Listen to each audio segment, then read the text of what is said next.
Joining me now from here in Washington is Jack Midgley. He's principal of the consulting firm Midgley and Company. So, Jack, there's been a lot of talk about this information. Did the president get it? Was it accurate? So, despite all of that, and the way this was made available to him, describe that process for us, and what action, if any, could be taken if that revelation is even true. Well, Elaine, there's a long process to get intelligence to the president in his daily briefing. That briefing reflects input from all 17 of the U.S. intelligence agencies. It's collated and sorted by a team that specializes in preparing intelligence only for the president and the top leadership. So to get into that briefing requires a lot more than just an unsubstantiated rumor. At the same time, just because this story may have been in the president's daily briefing doesn't mean that it's true. And I think there are a lot of questions that are still open, at least from the published reports, about what actually took place and why it took place.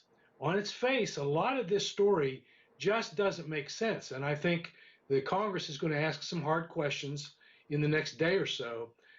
But there are a lot of loose ends still around this story, I'm afraid. So, if you can explain the significance of the story, why it even is a story, the timing of its release, the importance of it. I mean, to the point that the average person hearing about it, why it is important to them. Well, I think it's appalling to think that there are Russian-paid assassins looking for American soldiers in Afghanistan. The problem with that story is that it doesn't make a lot of sense. From a Russian standpoint, there's no reason to pay the Taliban to kill American soldiers. The Russians pay the Taliban general support and have done for years.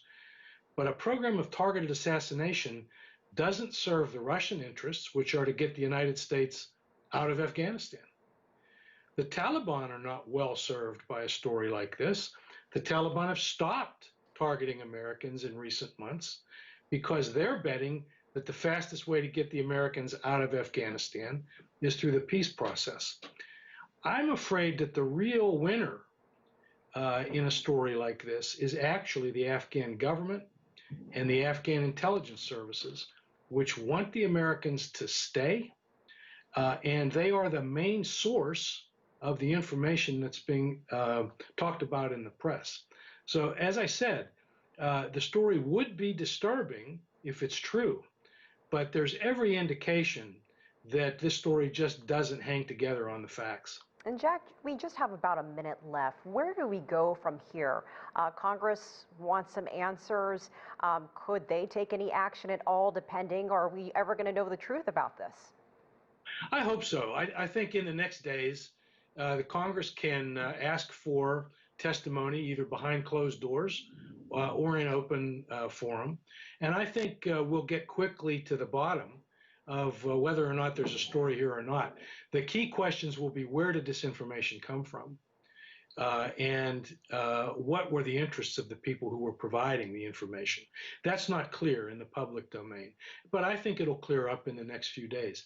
If it turns out to be an accurate story, then I think it's time for some very stern measures to be taken, diplomatic or through other channels, in a direct discussion with the Russians. But it's way premature to be talking about specific policy options when the facts are still not clear.